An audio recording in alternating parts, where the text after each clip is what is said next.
Okay, tingnan po natin kung ano na po yung status yung 3,000 na transfer natin galing kay Lazada papuntang GCash. So puntahan na po natin ang Lazada natin.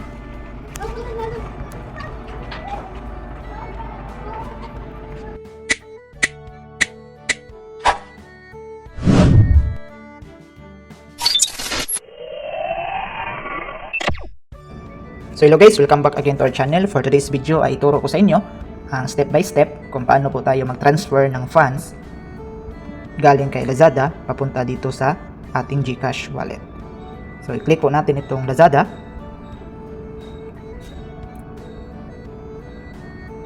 So ayan, ito po yung Lazada account ko. So punta lang po tayo dito sa ating account. Pagkatapos po dito sa my view, yan, click po natin ito. So pagkatapos po guys, take note lang po, dapat po naka-verified na po yung ating Lazada wallet bago tayo mag-transfer papunta sa ating GCash wallet. Kung tingnan po natin ito, parang tao dito, ayan, makikita po na verification completed. So dapat nakaganito na po yung account or yung status ng Lazada wallet niyo. So dapat naka-verify po siya bago tayo mag-transfer ng funds papunta sa ating GCash wallet. So kung hindi pa ay i-verify niyo lang, madali lang naman. Once na verify na kayo, so ganito lang po. Mapunta lang kayo dito sa wallet natin. So meron tayong naipon dito or balance na 4,230.16 pesos. So nakukuha ko ito galing sa mga free earning apps lamang. So kung gusto natin na kunin ito, pupunta lang po tayo dito sa withdraw. Yan, click ang withdraw. So pagkatapos po, ayan, dito po click po natin. So meron pong ano dito, yan, 15 fee per withdrawal. So kung gusto natin mag-transfer ng funds papunta sa GCash, ay meron po sa charge fee na 15 pesos. So click po natin. Pagkatapos itong continue. So dito, pwede natin i-select ang withdraw all or pwede din tayo mag-enter ng any amount na gusto natin i-withdraw. So try natin mag-withdraw ng 3,000 pesos. Then click po natin ang done. So ayan, makikita po natin kung 3,000 po yung withdrawin natin, ay yung ma-receive na lang natin ay nasa 2,985. So lagyan lang natin ng 15. Yan. Tapos okay, para 3,000 yung ma-receive natin. Tapos click natin ang proceed.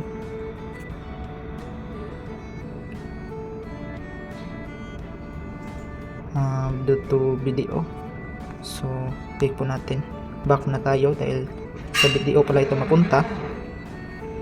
Click natin ito.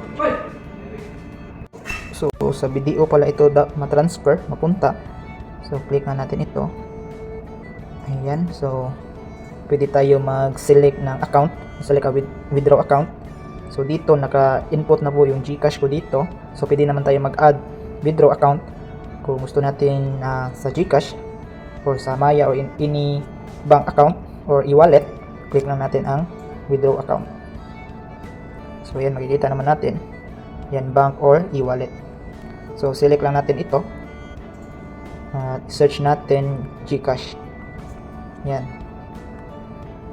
So then confirm. So ganun lang. Tapos i-input nyo yung pangalan natin sa GCash, tapos yung account natin sa GCash. So dito ay na-input ko na or na-link ko na yung GCash account ko. Yan, click lang natin itong, click lang natin. Yan, na-change na po na GCash. Pagkatapos proceed. Then click natin ang confirm withdraw.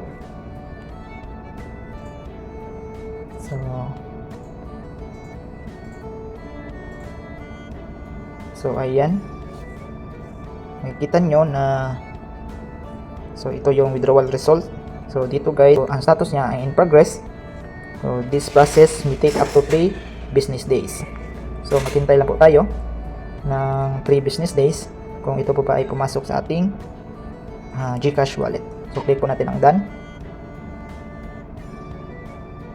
So ayan, makikita nyo dito verifying request. So maghintay po tayo kung ito po ba ay ma-receive natin papunta sa ating GCash wallet. So i-update ko po kayo once ma-receive natin ito within 3 working days.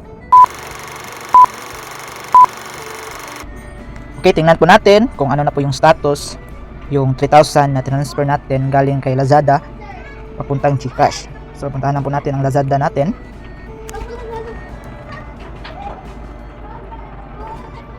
Pagkatapos dito sa ating account, and dito sa view, then click po natin ito. So makikita po natin dito request approve. Click natin. So request approve transaction in progress. Funds are typically available instantly but may take up to 5 business days depending on your bank. So tingnan po natin sa ating GCash kung pumasok na ba itong 3,000 pesos. So makikita po natin dito sa order time kung kailan po natin ito tina-transfer. So sa May 21, 2026 yung transaction natin sa alauna ng hapon 1800 hours. So punta po tayo sa ating GCash.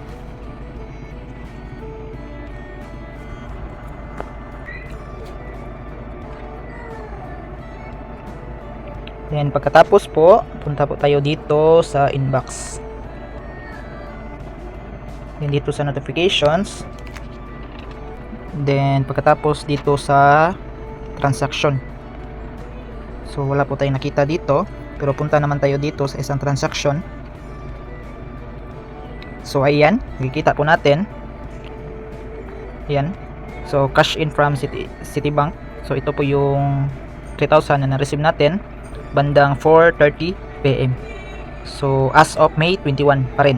So wala pang 24 hours, pumasok agad yung 3,000 pesos na tinatransfer natin galing kay Lazada.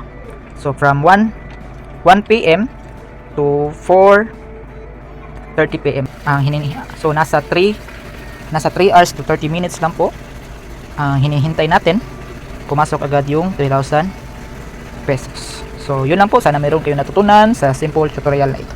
So God bless. Visit us my YouTube channel, Juni Agatano, and click subscribe and notification bell to keep you updated on my videos. The videos I upload about personal blog and finance. Thank you so much and God bless.